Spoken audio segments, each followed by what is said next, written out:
Hi, my name is Patricia Farina, and I'm a high school English teacher in New Jersey. I'm working towards a master's degree in integrated curriculum from the American College of Education. The following presentation is to inform educators about 21st century learning and strategies that can be used for creating personalized learning experiences for students in any subject area. A quick overview of what this presentation includes. First will be the introduction, followed by an overview of 21st century skills, new literacies, and integrated curriculum, then an explanation of personalized learning, along with differentiation strategies for personalized learning that help to create a student-centered classroom. Finally, a brief conclusion about student-centered classrooms. Collaboration, communication, critical thinking, creativity, and metacognition are relevant skills that must be fostered in 21st century classrooms. Developing these skills through implementation of new literacies of the 21st century is crucial in preparing students for life beyond high school. With the rapid emergence of new literacies, skills and knowledge must be integrated across disciplines in order to prepare learners for the real world. The following slides will give insight to 21st century skills, new literacies, integrated curriculum, and strategies for creating student-centered classrooms.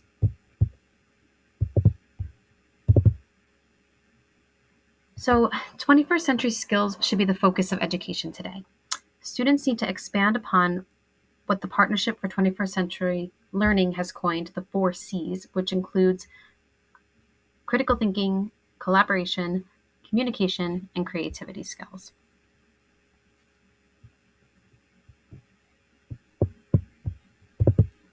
Along with the 4 C's, 21st century students must be multiliterate in order to succeed in a society that demands high literacy skills for acceptance to college and competitive job offers. New literacies of the 21st century include digital literacy, visual literacy, critical, scientific, health, and financial. All of these new literacies can be integrated across curricula to bring together 21st century skills and knowledge from multiple subject areas.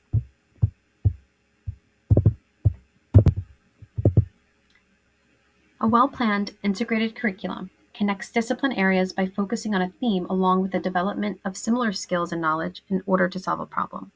Integrated curriculum allows educators to help students navigate the multiliteracies of the 21st century to prepare them for real-life situations.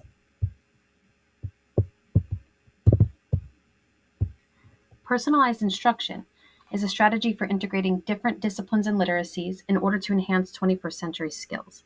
It also creates student-centered classrooms, where the teacher facilitates or guides learners rather than being the sole source of knowledge. In this type of classroom, students have control and understanding of their own learning. They become active participants in the learning process, which encourages engagement and motivation to learn. In order to prepare our students for life beyond high school, educators must focus on understanding the different learning styles in order to create lesson plans that are tailored to student interests, strengths, and needs. But how can we do this? The next few slides will give examples of strategies to use for creating student-led classrooms and a personalized learning experience for your students. These strategies are all evidence-based and supported by research.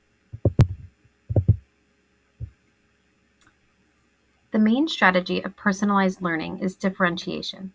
While most educators are familiar with differentiation for students, maybe with IEPs, it can and should be implemented in classrooms in order to create a unique learning experience for all students. To begin differentiating, it's important to understand that everyone has a different learning style. Gardner's theory of multiple intelligences focuses on the idea that human intelligence comes from multiple abilities. Learners can have strengths in various intelligences. Being familiar with this theory can set a framework for planning differentiated instruction and personalizing learning experiences for our students.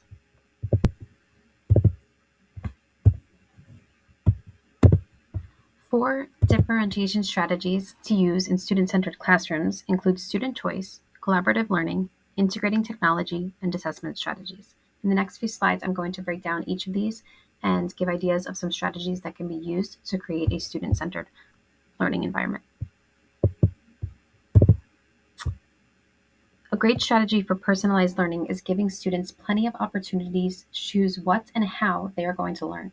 This can include choice of texts or novels, activities, and assessments. As Rudin Bishop explained in her book Mirrors, Windows, and Sliding Glass Doors, Students need to be able to see themselves in the literature they read in order to be more motivated and interested in their learning. As an English teacher, this really stuck with me throughout my academic journey, especially because we read novels and short stories, and it's important to me that my students have access to a variety of diverse texts in my classroom. Here are some ideas for implementing student choice in any classroom. With texts, you can curate a list of diverse and relevant texts that students can choose from. They can use these in book clubs or for independent reading. Some activities include allowing students to choose their own topics for research, project-based learning strategies, assessment stations, student-led discussions, or Socratic seminars. And choice in assessment could be giving students a choice of how to demonstrate their understanding of what they learned. So this could be in the form of a project, of a portfolio, a presentation, having peer feedback or giving peer feedback, giving detailed, thorough feedback from educator to student, and also self-assessments or surveys. Another differentiation strategy for personalized learning is collaborative learning. This is when students work together to solve a problem or meet a common goal. The focus of collaborative learning is the idea that learning is inherently social, and diverse learners can collectively solve problems with their unique knowledge and experiences. Some strategies for collaborative learning include Think, Pair, Share, Jigsaw, small group discussions, peer review, group projects and assessments, and problem-based learning. Problem-based learning extends from collaboration in the classroom to working together with community members to solve a local problem. And this, again, can be used in any classroom or between classes as well. There could be integrated standards and integrated projects as well. Best practices for integrating technology in the classroom begin with professional development or research of which digital tools align best with class content and instruction. There are so many digital education tools available today to create a personalized learning experience for your students. Integrating technology enhances the learning experience for students and their individual needs, as well as providing an outlet for educators to collect decision-making data, implement differentiated instruction, and individualized learning plans. Some ways to integrate technology is by using digital tools geared towards personalization, such as having students create online presentations, conduct research on credible databases, take assessments on interactive platforms, creating or finding educational games for review, or maybe games that focus on specific skill development, and also implementing flipped classroom ideas and strategies, which entails assigning videos or online sources as homework, and then students come prepared to class to discuss what they read or what they viewed and practice their skills.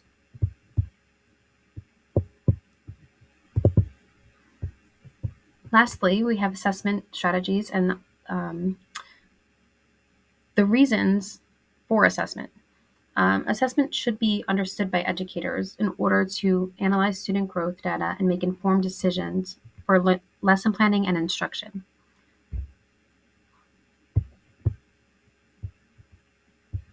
Some of the ideas already mentioned, as with student choice, collaborative learning, and technology integration, they all come together with assessment because assessments should be frequent. They should, you know,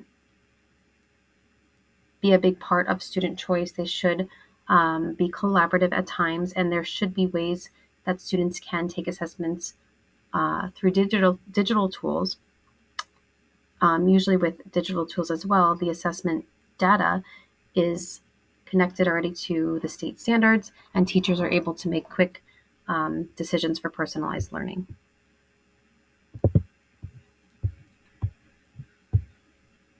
Here, so balancing formative assessment with summative assessment while involving students in the assessment process allows learners to master the standards across the curriculum.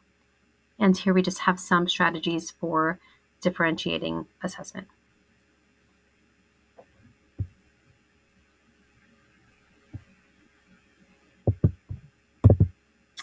To conclude on a note about student-centered classrooms and learning, I believe that students today should be at the center of their learning.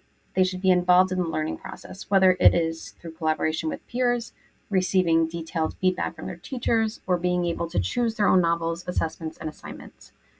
Moving from the traditional teacher-led classroom to student-centered classrooms is not an easy feat, but one that requires research into evidence-based strategies, professional development, and allows time for reflection, redesigning, and planning. I hope this presentation was informative and gave you ideas for creating a student-centered classroom. Thank you. And here are my references.